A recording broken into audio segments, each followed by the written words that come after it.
Welcome to Authors of the Pacific Northwest, where we connect authors with new listeners and provide advice to aspiring authors on the business of writing. I'm your host, Vikki J. Carter. So hi there, podcast listeners. Thank you so much for coming back to this week of the Authors of the Pacific Northwest. And today I have the pleasure of introducing you all to LeeAnn McLennan. So LeeAnn, can you say hi to the listeners? Hello, everyone. Welcome to the podcast. We are so glad that you're here. So let's do a little bit of introduction about you, LeeAnn. First, I always ask everybody on the podcast, what state in the beautiful Pacific Northwest do you reside in? I live in Oregon, in Portland. Yeah. Oh, so you're pretty close to me. I love Portland. The city of books is what I'm told. Oh, very, very bookish. Yes. It's a great city for readers. It really, really is. Just a couple of weeks ago, I was at Powell's, and I was, cruising through Powell's, and I could spend an entire day just looking around, not even purchasing or reading books. It's just such a fabulous bookstore. I know. It's just got such a great vibe. Yeah, it's so great. Yeah, it is wonderful.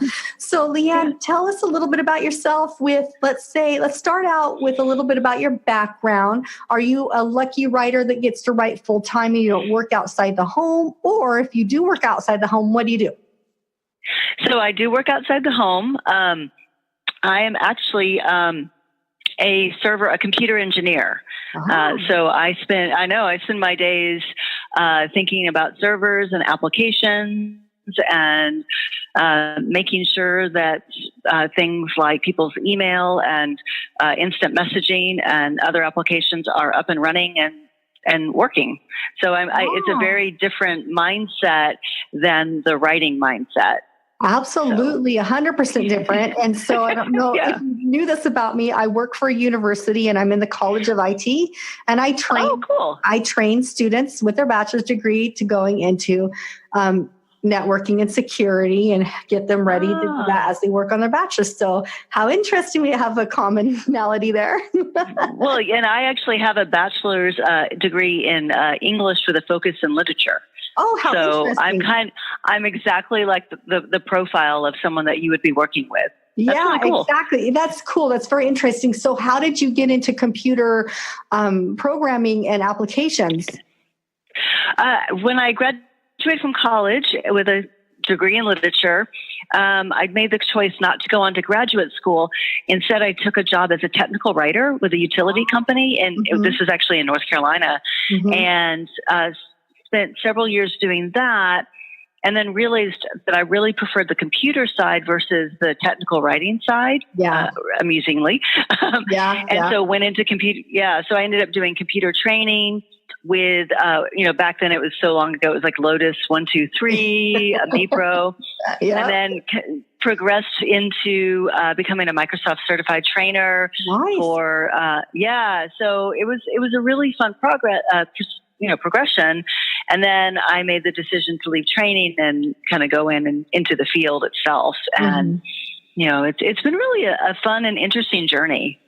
Well, in the field has more money than trainers do. So everybody that listens to me knows, I'm in education. I choose education because I love to work with students and I love that journey that they go through. But I know with my background, I do miss that. Yeah. And my background, I could go out and make some pretty dang good money. My background is in Oracle database construction. Oh, yeah, so you could. My husband's like, you could go make great money. I go, yeah, but I also don't like the environment necessarily. I work from home, so why would I want to go, into that again? So I love what I'm doing now with students. I bet it's so much fun. I miss teaching. It was a lot of fun. It was really fun, enjoyable. It's very enjoyable, but it can be taxing, as any job. Yeah, there's some taxing. Absolutely. So Well, good. Well, one other point I want to point out that I always like to mention, because when I get female students coming in, I'm like always excited. So, because there's still quite a bit of, it's getting better, but there's still a ratio male to female in the tech world is, a little interesting. For sure. So you were pushing that boundary pretty early on as a female in the tech world. So congratulations. I'm glad you did it. Thank you. Thank you. Yeah, it's generally been a good thing, but it has had its moments. Yeah. Oh, no, I'm sure. Yeah, I know those moments. Yeah, So, yeah, I bet. I'll bet. Well, let's jump into a little bit more about you. I like to ask this tricky question. You probably, since I did prep you a little bit with questions, so I think you might know this one's coming. But what's one thing you would like to let new readers know about you? And it could be about your writing, or it could be about you, that they won't know about you unless you tell us today. Ooh, that's a fun one. Let's see. What would they not know about me without? I think that, I guess one thing is my favorite book is Alice in Wonderland, and I have 6 tattoos that are all related to the John Tennell drawings from Alice in Wonderland. That's so super cool. I just got chilled. Yay. You're definitely a Northwest Portland gal. I am. But I actually got my very first one. It's been 25 years. So back in the day when nice girls didn't really get tattoos. Yep. I have. My first few were the same way. I had to hide them. Exactly. So I got one on my leg, and it's been a lot of years. Just knowing, I knew it was there, and a few people knew it was there, but most people didn't. And it's been nice that tattoos are much more socially acceptable now, and just can be such an expression.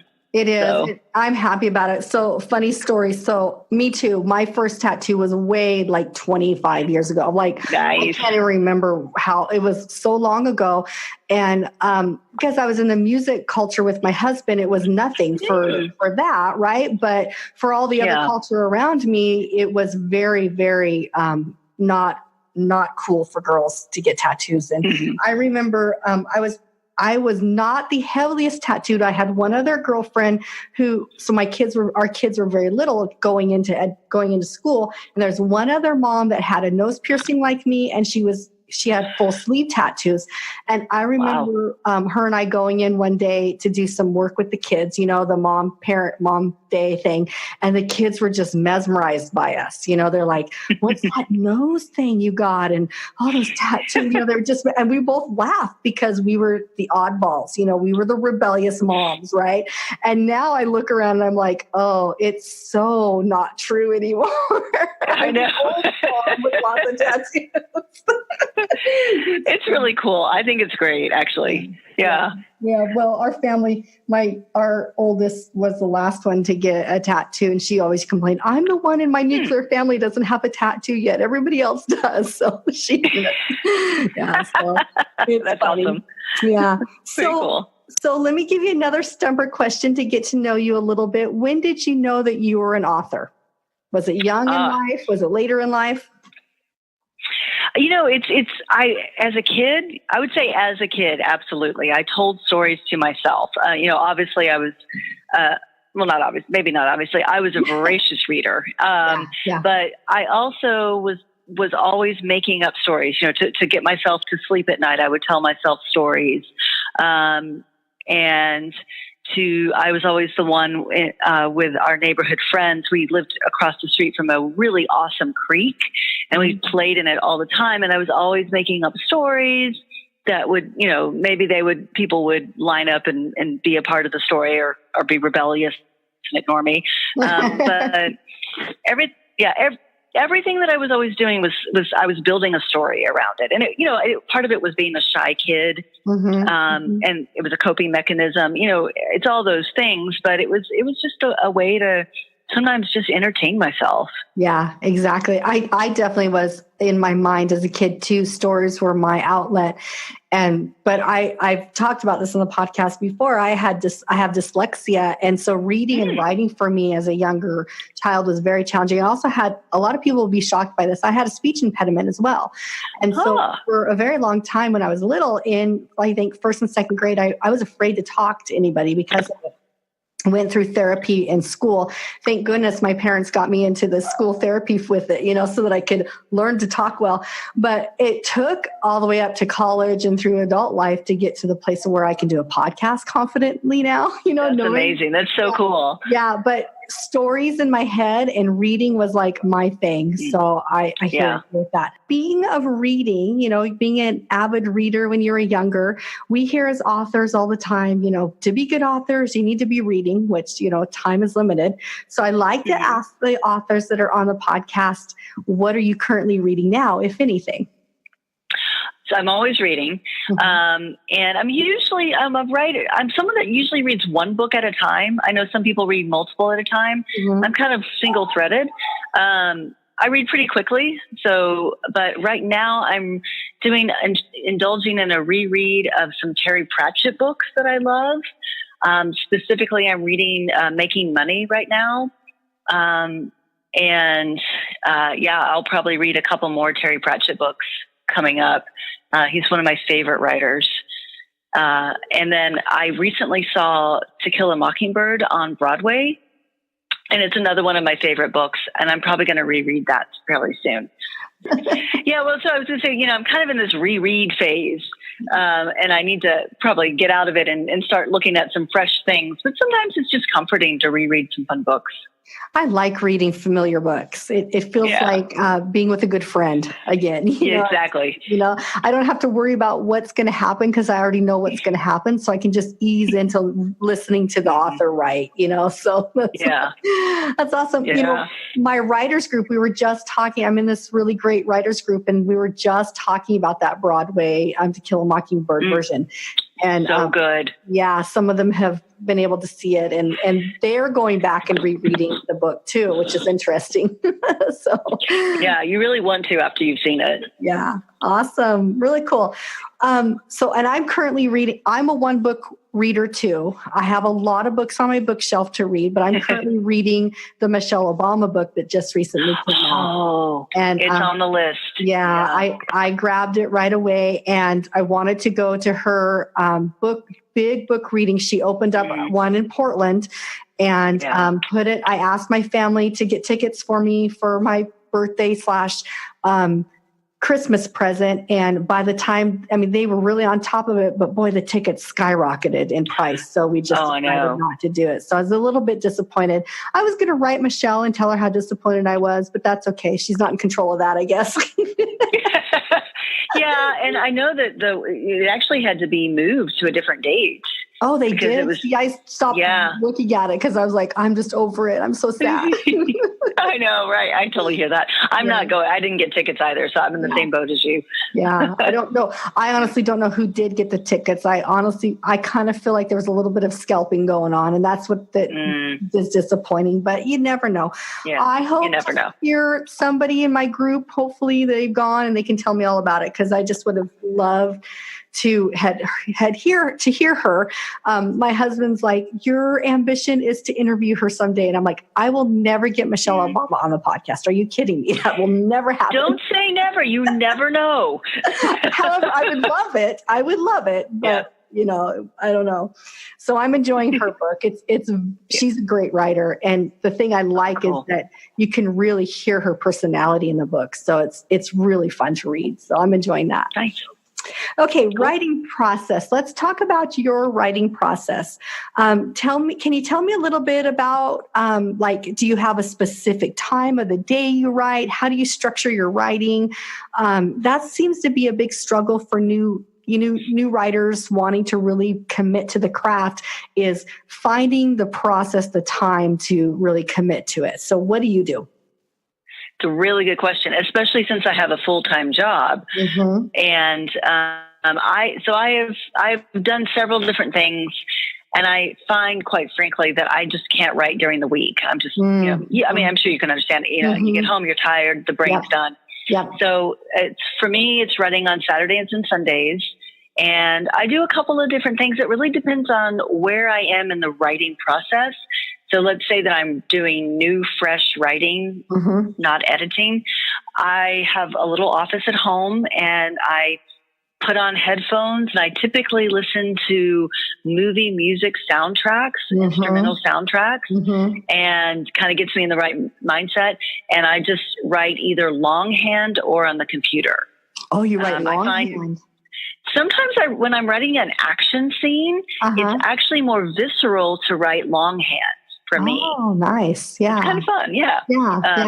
It probably nobody but me can read it because it's so messy. But then when I'm editing or kind of struggling with a scene, I actually will go to a coffee house. Typically, a lot of times I'll go to Case Study downtown and write there.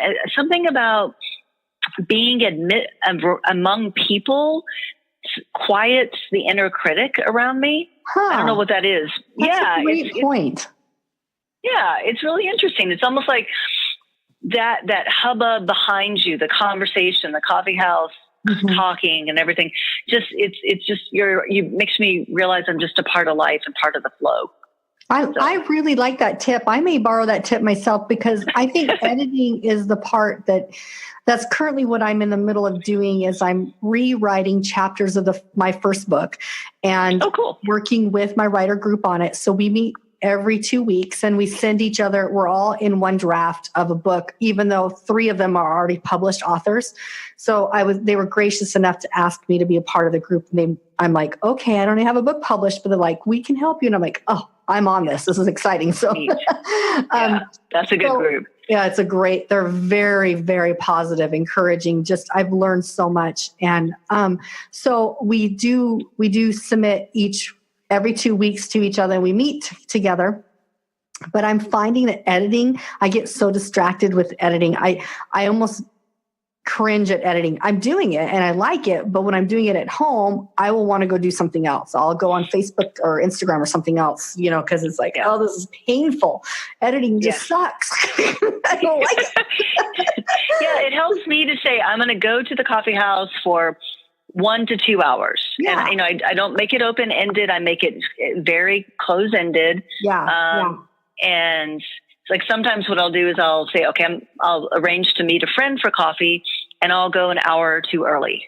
Oh, I love that. Yeah. Mm-hmm. And it kind of gives me a reward at the end of it. I think that's really valuable. So other writers that are out there listening to this podcast, this is some great advice. I'm going to actually implement this, LeeAnn, into my world.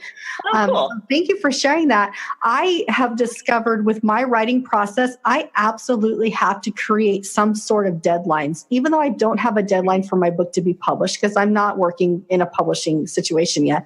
I have to create like chapter deadlines for when I write the chapter, and then I have to create a deadline to go back and edit it. Otherwise, I'm going to flounder and I'll never do it. And then I'll be like, oh, I really just going to get the book out someday. So I actually planned it all out. I think deadlines are so valuable. And like you said, you can self-impose deadlines and you can give yourself rewards for meeting those. Yeah, absolutely. Yeah, it's something I talk about a lot with my students, for them to get through as adult students, to get through schoolwork. And so I tell them all the time, I'm practicing this exact same thing in my own, we call this the side hustle. My podcast of writing life is a side hustle. And I explain to them, for me to get what I have to get done and work full time and still be part of a family, a legitimately lively family, I can't check out. I have to create weekly deadlines and I have to meet them. So then I help encourage them to do the same thing. So cool. So you talked a little bit about editing. Do you work with the editor? Do you have a writer's group you work with? How do you do your editing process? So I also have a writer's group like you, and it sounds like it's set up very similarly. We submit chapters. We meet every 2 weeks. There's 7 of us, and 4 of us are published. So and we're all at different places in our publishing career. And so that's really helpful that we all have different advice. So they help like you. I'm getting that wonderful feedback from them.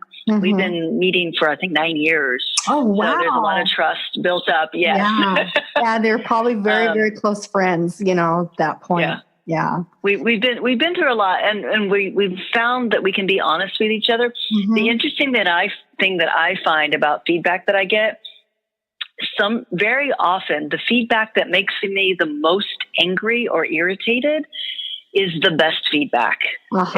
Yes, no, this is a phenomenon I experienced just recently because my group was so gracious. They kept telling me, Vikki, you're doing this over and over and over again. And I was listening to them, but I was just so focused in on writing the next chapter that I wasn't trying to fix these errors, you know? Mm-hmm. And I finally got mad at myself because I'd heard it twice. And I'm like, okay, I'm not being a good student. I'm not being, you know, I'm giving them crap because they keep telling me the same error, right? So I need to fix this. So the last round, I literally spent time researching on how to fix it. I meticulously went through that next chapter that I was going to send to them, came back, and when we all met together, and it was the most rewarding experience to explain to them how I was so annoyed with the feedback because I heard it twice, but I didn't hear it, right? I was ignoring them. But I value their input so much and who they are in helping to develop me that I had to learn how to do what they're explaining to me to do. And it really changed my writing in that next chapter. It was phenomenally different. And I can't talk enough, and I probably will continue to talk on this podcast about the right writers group. Mm-hmm. So since you've been in one for 9 years, did you ever have the experience where there wasn't a great fit with an individual and you kind of had to fire them or have them remove, or they remove themselves? Were there any situations like that? Because we talked about that in our writers group. Yeah. Fortunately in this writers group, we've been pretty steady, and anyone that's come in that hasn't really been a good fit has sort of self removed themselves. That's nice. That's easy. Yeah, it's been good. But I was actually in a writing group before this one that was not a great fit, and fortunately, I guess we just stopped meeting. We just it didn't work out. But I really would encourage people to be open with themselves about what they want from a writer's group. And if they go and they meet with one and it doesn't fit, that's okay. Find another one. Exactly. Create one of your own. Mm-hmm. There's not one way to do that. There's multiple ways. It's so true. Sorry, go ahead. I interrupted again. Oh, no, I was just saying, I think we're going to say the same thing. It needs to be the right fit for you, for where you want to go with your writing. It is 100%. It's 100% true. And so the message, I hope that any listener out there that is thinking about joining a writer's group or is in a writer's group, but every time they meet, they might feel like they're more negative or more self-doubt is put into them versus being positive and it being a positive experience. It's okay to exit out of that group, and it's okay to find what you need. Our time is so limited, and you've got, this creative process is so personal. You have to make sure you're lined up with people that are going to be positive and helpful feedback, not negative. And my big fear was getting in a group that I would feel negative experiences with. Luckily for me, that hasn't happened. So that's really cool. And one thing I'll say from my experience that I wouldn't have thought of before I joined this group. So I am the only fantasy sci-fi writer in my group. There's a couple of mystery writers, a couple of YA writers, and then one writer who kind of does some nonfiction as well as fiction. So one of the things that I like about that is every genre has shortcuts that they can take when writing that readers are used to, readers of that genre. And by not having my writing group be genre readers, they've really pushed me to make my fantasy writing, I think, more global. Yep. So I like that. Yep. They don't always appreciate the dragons that I put in the story, but that's okay. No, I agree. How I stumbled in the situation. So I'm working on historical fiction.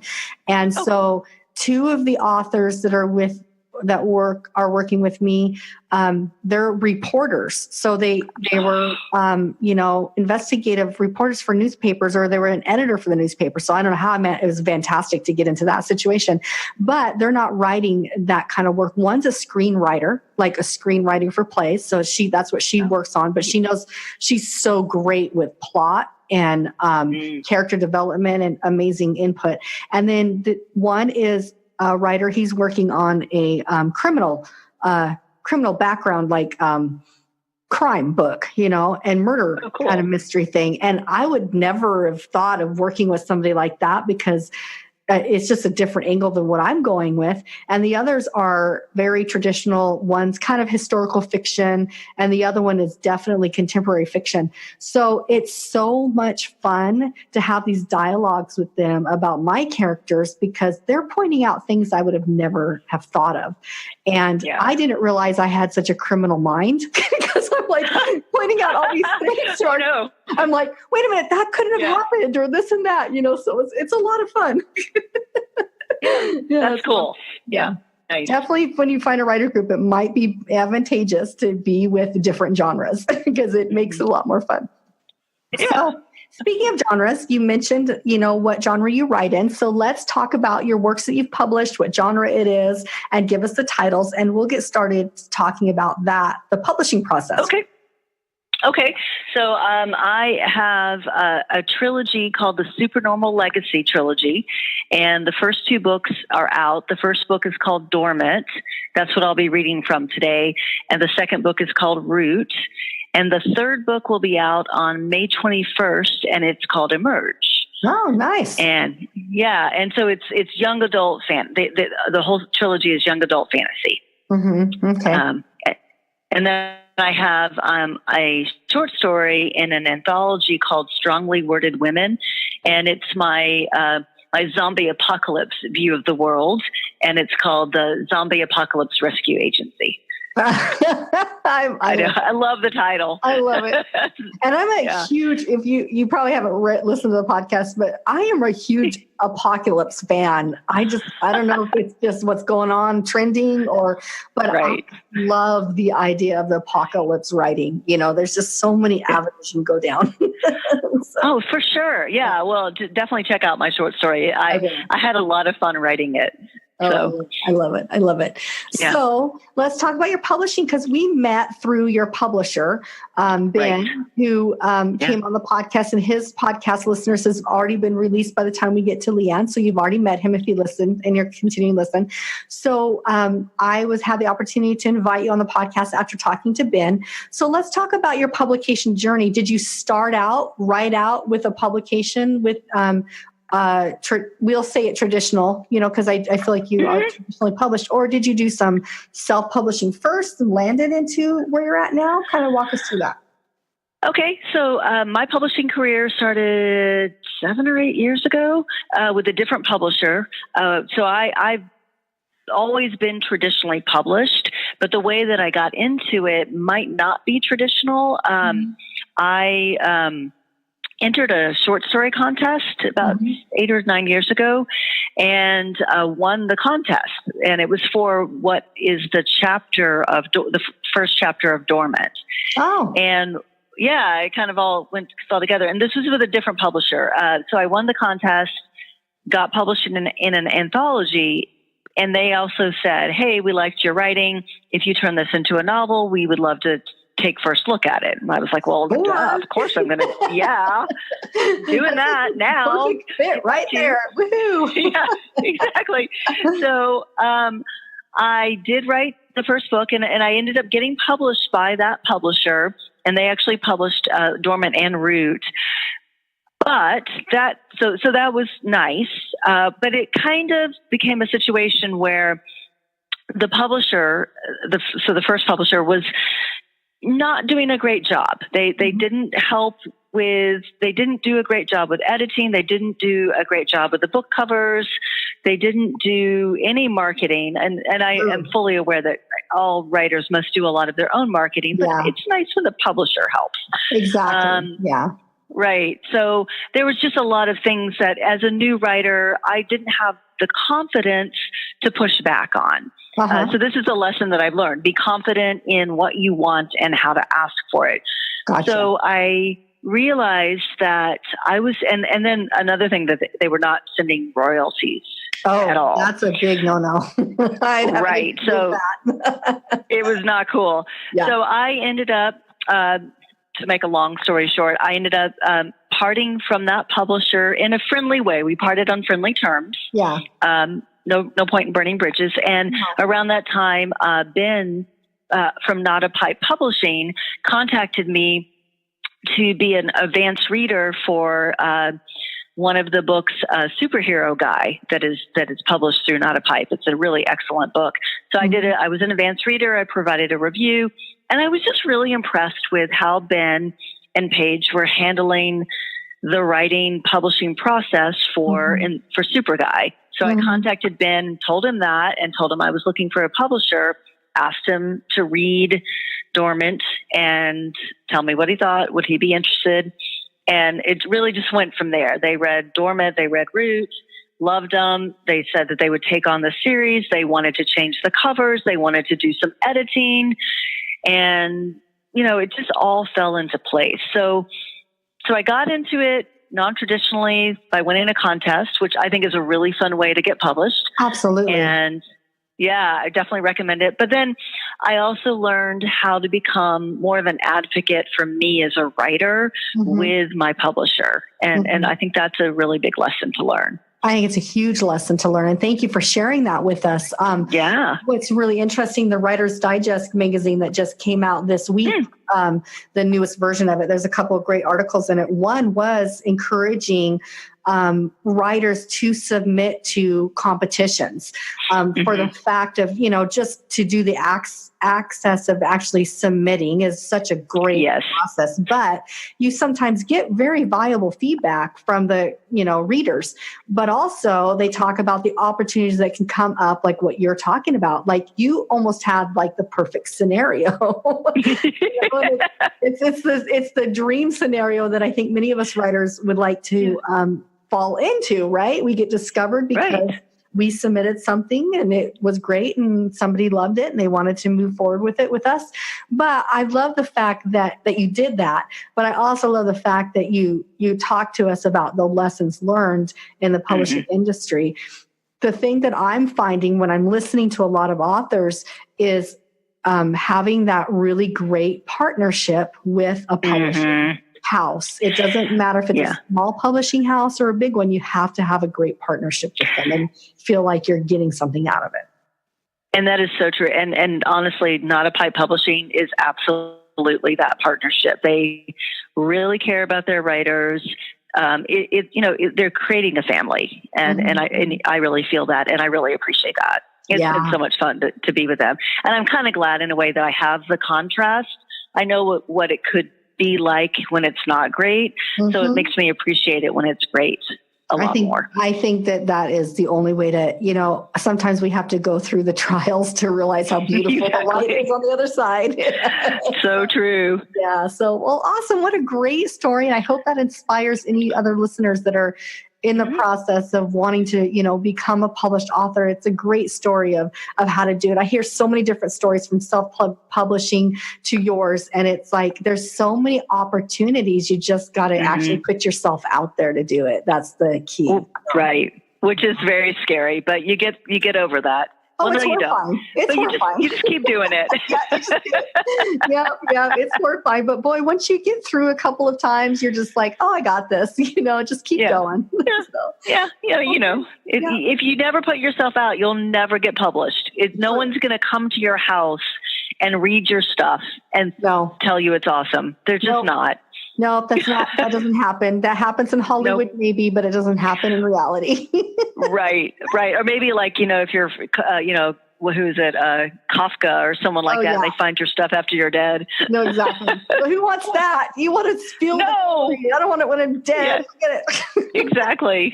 I want to be here to appreciate it. Yeah, I definitely do. So, Well, you already talked a little bit about your writing group. So do you have any other suggestions for aspiring publishing authors about support groups? Do you have other type of support groups online, anything like that you can share with us? Yeah. So I absolutely believe that building your writing community in whatever way you need to is so valuable. And I mean, because, so and that can, as we've discussed, mean a writing group, which I think is fantastic.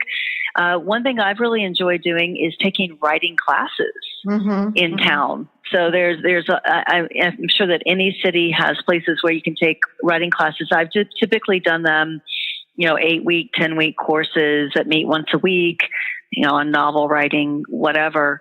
That's a great way obviously to become a better writer as well as meet people. Yeah. So it's how I met one of the folks that asked me to join their writing group. Yeah. I'm also a member of a couple of different organizations, like Willamette Writers. Yeah. Mm-hmm. Those are great ways, because they'll have meetings, they'll have conferences. And, a lot of writing is so lonely. I mean, you know this, you're writing, yes. editing, all that. Yep. You spend a lot of time alone. I think being able to share the parts that you can share really they give you confidence. They give me a chance to find out about opportunities. I found out about the writing contest that I mentioned through someone in my writing group. So I probably wouldn't have done it. So I think taking classes, joining a group, joining an organization. Some people love to go to all the events in a particular organization. I don't always have time because, as we've discussed, I work full time. Yeah, that's so I do what I can. Yeah, right. Yeah. So I don't really do anything online necessarily, but I think that's a great idea for folks that want to handle things like that. I know a lot of folks that have enjoyed that kind of work. Yeah. I fantasize about having the days when I'm not working and I could, schedule out going to conferences. And, my goal is to be at that place in retirement, and still be viable, be young enough in retirement that I can go and be very active in the writing community face to face. I dream about it. That's like my whole, but as you know, full-time family and life, and trying to write, your time's limited. So, but I love it's so limited. I love the fact that you mentioned really doing classes, because I really feel more and more I'm discovering through talking to other authors and just in my own journey that writing's a skill, it's a craft. And class work or class environments really help to building on, foundations you've already laid, like the little fermentation is going on in there. And you can walk away and have some new skills for the whole process in the craft. So I like that you do classes. It's great. And I would say, for someone that's an aspiring writer and is afraid to show their work, I was very much at a point, many years ago where I was writing, but I never showed anyone because I was like, I don't know. So one of the first places I showed my work was in a writing class, and it was completely terrifying. But the plus of it was that I was able to get great feedback that I could then act on and improve on. Yep. Yeah. So. We've talked about with other authors on the podcast about my terror of sharing my work and the progression I've gone through over this year, because this podcast was really a genesis of me going and asking authors, what did you do? How did you get to where you're at? And I'm like, there's such great information. I'm putting it in a podcast. Yeah, and that's so cool. But I was genuinely like hyperventilating when I sent my first chapter off to my writers group, because they didn't really know me that well and I didn't know them super well. They just invited me in. I was telling my oldest daughter, I just sent it and I'm totally terrified. She's like, Mom, you'll be fine. But that's a genuine fear that some people might not be able to get over and get through. But the one thing that I found after I got through that first fear stage of it, and then the second fear stage was listening to feedback and accepting feedback, it has become my favorite part of my month is sitting off and getting together with people and talking about it, because I'm no longer in my head by myself. I can have other people join me, and it's a lot of fun. It's a totally great way to put that. Yeah. So, way less lonely. It is way less lonely. It's true. So let's get started, because my listeners love to listen to us babble about the writing process, but I know they're really more interested in hearing your work. So, So let's launch into that. Tell us again about what you're going to read. Fill us in with a little bit of backstory that you can share that doesn't destroy the whole, series of the books. And then you can go ahead and then I will be quiet and listen, and then I will take out the podcast when you're done reading. Okay. So I'm going to be reading from the first book in the Supernormal Legacy Trilogy from Dormant. And the premise behind the series is my main character is Olivia Woodson, and she's 14 years old when the series starts. And she was born into a superhero family. When she was 7 years old, her mother died trying to save, and you'll hear this in the chapter, trying to save some folks from a supervillain. And at that time, Olivia decided that she never wanted to be a superhero. She just didn't want to have powers. She just wanted to be a normal person. And so she rejected her powers and that side of her family. And now it's 7 years later, and she's pretty much been successful at being normal. But now she's being faced with her heritage coming back to, I don't know if it really haunts her, but just coming back to be, to make her aware of her powers. And it gives her, so I really wanted to explore the idea, thinking about, Batman and Spider-Man and how they became heroes through a traumatic, tragic death in a family. And they use that to turn themselves into heroes and people fighting for justice. I thought, what if the opposite happened? If somebody was in a hero family, found out that was just a dark path that they didn't want to take and rejected it, would they ever actually be able to follow through on that? So that's the premise of the entire series. It's set in Portland and kind of set in the here and now. And I will just go ahead and dive on in. So I'm going to be reading from chapter 1 of book 1. And this is actually what won me the contest several years ago. And then it turned into chapter 1. All right. So Dormant, chapter 1. I crouched behind the table in the bank lobby, cradling my unconscious boyfriend and watching the robbers yell and wave their guns around. One of the masked men slapped a bag in front of the teller window and demanded all of the money in the cash drawers. Another man, wearing a gray ski mask, shoved the bank manager towards the vault. The security guard lay dead in front of the bank entrance.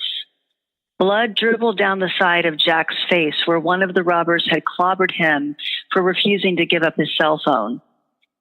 I glanced at the bag, holding our cell phones in the middle of the floor, and then at the robber yelling at the teller. I was sure I saw blood on the barrel of his gun. The woman next to me was crying and saying over and over, "Someone make them stop." Crap, she had to go there. I could have stopped the bank robbers easily if things had been different. If I hadn't rejected my so-called sacred destiny and most of my family 7 years ago at my birthday party. My eyes strayed to the last robber who stood near the ATMs. He had barely moved since the criminals had burst into the lobby. What was he waiting for? This was a robbery. Shouldn't he be robbing? My mom would have wasted no time jumping into action. I imagined her springing silently over the table, knocking out the first robber, and then swinging from the light fixtures to attack the other robbers from above. Then she would have brought Jack back to consciousness and found a way to bring the security guard back to life. Okay, maybe that last part wouldn't have happened. I took Jack's hand. It lay limp in mine.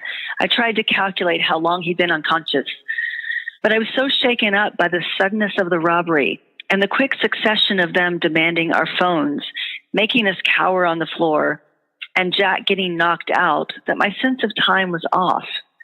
Jack was so pale and still, I was worried he might have a concussion. It didn't matter what Mom would have done. My mom couldn't do anything because she was dead. Dead at the hands of terrorists while she was trying to save 30 school children. I was one of those school children. My powers weren't very strong yet, but I still ran to help her. When she saw me, her eyes widened in fear, and her shield slipped just a little. But it was enough. Enough for the blast from the bombs to hit her, sending her spinning deeper into the inferno. My last memory of Mom was her yelling at me, "Run, Olivia, run." And shame on me, I ran to safety along with all the other children. That's when I decided there was no way in hell I was ever going to follow in my mother's family's footsteps. I wasn't going to be like my grandfather, my uncles, or my mom. I wasn't going to be a supernormal. Nothing crappier than a life of pain and secrecy coupled with an ungrateful public and an early death. But in the dark of night, I could admit my guilt. Mom would still be alive if I hadn't distracted her. The first robber yelled at the bank teller, "Hurry up, damn it." He glanced in the direction of the vault and shouted to the gray masked robber, "Dude, get your ass in gear." The teller was shaking as she shoved money into the bag. She dropped some on the floor and bent to pick it up. I heard her retching. I wanted this to be over. I wanted Jack to be okay. I wanted to go back to the normal life I'd been pursuing for the past 7 years. Since I'd rejected my destiny at 7, the normal course of events, full abilities manifesting at 13, intensive training, and mentoring by another supernormal, my first challenge, hadn't happened. Somehow I'd managed to reject my potential abilities such that they were a ghost of what they would have been. I got to be a normal kid, albeit one with a dead mother and a sad father who didn't know about my mother's powers or mine. The supernormal side of the family barely acknowledged me, though I got rather pointed presents from them on birthdays. X-Men comics, collector's swords, the latest Batman movie. I leaned forward and my long hair brushed Jack's chest.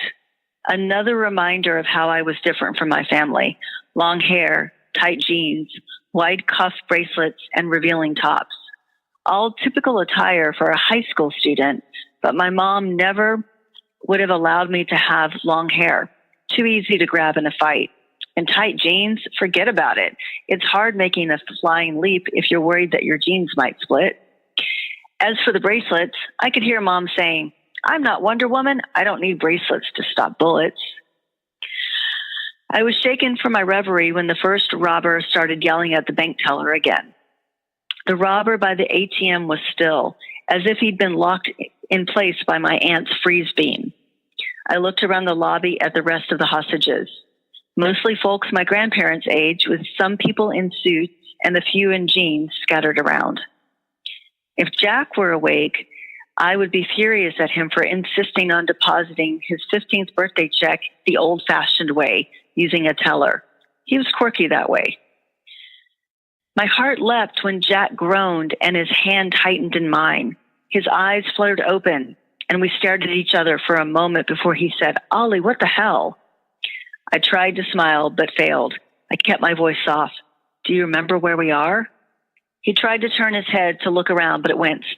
He looked at me with panic. "The bank, right? It's being robbed?" The yelling bank robber noticed us talking. "Shut up." He lifted his gun suggestively. "Or it'll be more than the barrel of a gun you feel." The lady next to me muttered, "Keep quiet, you two." She wiped the tears running down her face. I nodded, not wanting to call more attention to us. I felt an ember of shame, but I pushed it down. Jack attempted to sit up, and I helped bring him to a more comfortable position where he could see what was going on. His lips tightened when he saw the dead guard. The bank manager and the gray masked robber came back from the vault. Gray Mask gripped the manager by his arm and dragged him over to yelling guy. The manager was shaking and sweating. Gray Mask gestured impatiently to frozen guy, who jerked into motion and slowly moved to his side. The robbers held a hissing conversation that left all three men angry. Still holding on to the manager, Gray Mask faced the rest of the lobby. Who knows how to access the records of safety deposit box owners? His voice was calm and reasonable, which made his next words even more chilling.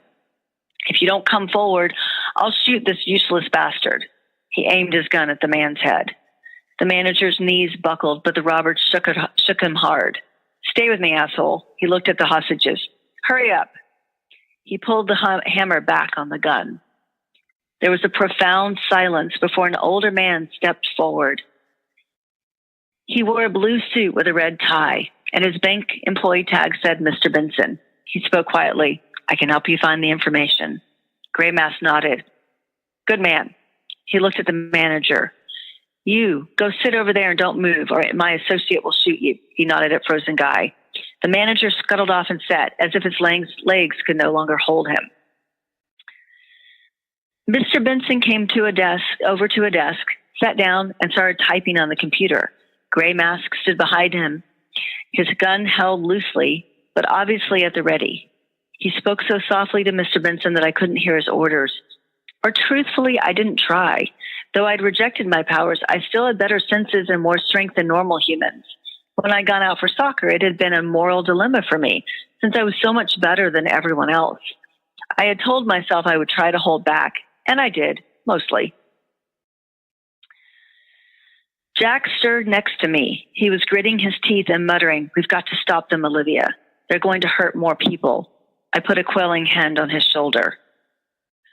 Jack's the one who should have been born into a superhero family. He was the guy who stopped bullies from beating up geeks. He never passed a homeless person without giving a handout. If he had powers, he would have ended the robbery in seconds. I was afraid he was right about the robbers.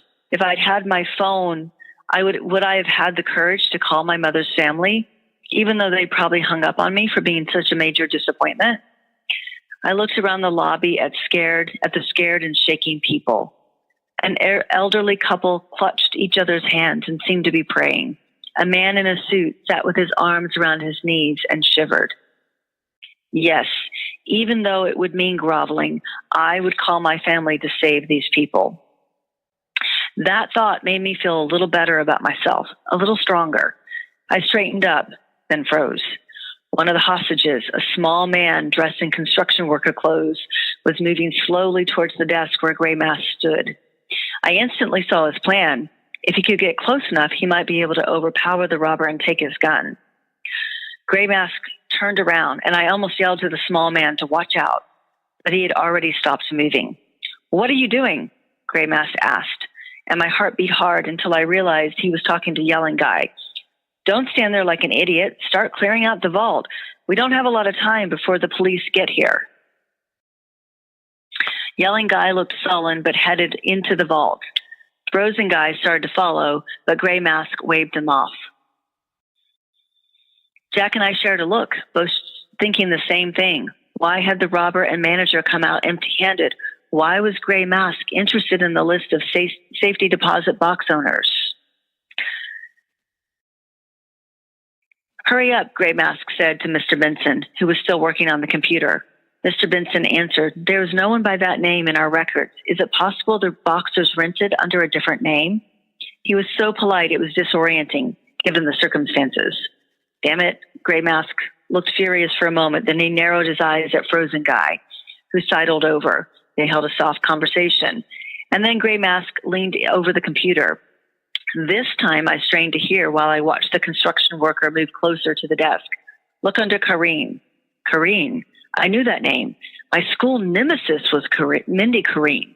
She wasn't like a supernormal nemesis, just a run-of-the-mill bully who had it in for me for some reason. Though I don't think bullies really need a reason. She had an older brother, Gary. I remembered that he was a smart kid, had gotten into MIT, and was on the path to making something of himself, as my dad would say. Then he disappeared, and there were rumors of burnout and drugs. I looked more closely at Gray Mask. No, he didn't look familiar. I stared at Frozen Guy. Did his lips or the shape of his eyes under the mask look familiar? Possibly. Jack shifted beside me, and I saw him watching the construction worker. Now, great. Jack would feel like he had to help the man. I gripped his hand, and he looked at me. I shook my head slightly, and he shook his head back, rejecting my warning. Before I knew it, Jack stood up and staggered to the middle of the lobby, holding his head and moaning. Gray Mask jerked around with his gun aimed at Jack. I scrambled over to Jack on my hands and knees to shield him.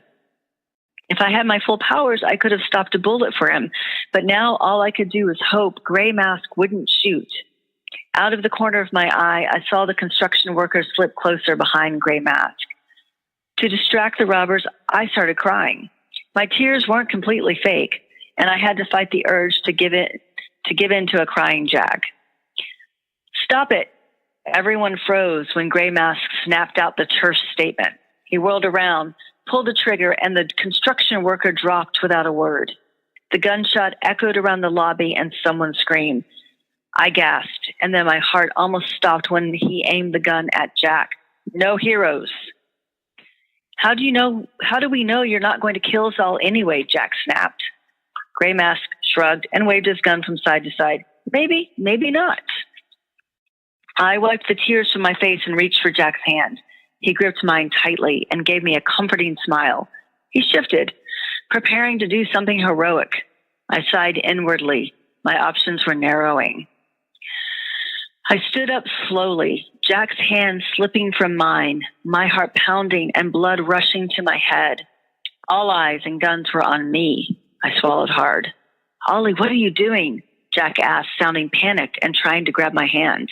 I stepped away from him and faced Gray Mask and Frozen Guy, who were both watching me. Gray Mask with a sardonic quirk to his mouth, and Frozen Guy with eyes wide. Let everyone go now. You can finish up without us. I tried to sound confident like Mom would have in this type of situation. Oh, yeah? Gray Mask grinned. He raised his gun and said, certainly without you. Everything slowed down. I heard the gunfire, and Frozen Guy yelled, Olivia, no! I saw the bullet moving toward me. If I ducked, it would go past me and hit Jack. I breathed in fear, and my breath filled all the corners of my body. In the space of that breath and the next, I begged for help from my dormant powers, drawing on the faint stirrings I'd ignored for so long and asking for more. As I breathed out, power filled me as if the breath leaving my body made space for it. I felt electric. Everything, even the air around me, was sharper and clearer than anything I'd ever experienced. I had awakened my powers and I felt complete, like the last puzzle piece had been put in place beside me. I reached out and I felt my hand harden like armor. I plucked the bullet out of the air and noticed the sensation of heat in my hand before flinging it down, where it buried itself in the floor. And I'll stop there. You'll have to read the rest to find out what happens. Oh my goodness. Okay, so I honestly can see why you won the contest. Thank you. I'm just sitting here on the edge of my seat going, this is so great. I can feel all of her inks inside of her. This is fantastic. Oh, thank you. It was so much fun to write. No. I loved writing this series. So I love it. Well, listeners, I hope you're all hooked like I was. So, so definitely go to the show notes, listeners, and you'll find LeeAnn. Her website will be there and information on how to get a hold of her and get a hold of her books. And then if you get a book, write a review for her and definitely mention you heard her on the podcast. It's always exciting to tie back where you heard her from. And, and LeeAnn, thanks so much for being here. You're a fantastic writer, so I really appreciate listening to it. I'm like, oh, I got goosebumps. This is exciting. Oh, thank you. Well, and I had the best time talking to you. It was so much fun. Thank you for having me on the show. Oh, you bet. You bet. And maybe we'll bring you back again in the future. That would be awesome. I would look forward to it. Thank you for listening to the podcast. We hope you enjoyed the episode as much as we did. Follow us on social media and sign up for our newsletter, where you can be entered automatically each month to win a signed free copy of a book from an author that's appeared on the podcast. You can find out more at our website, www.squishpen.com. And finally, if you're an author in the Pacific Northwest and you would like to appear on the show, you can find out more on our website. So until next week, I hope you enjoy the journey. This is Vikki J. Carter signing off.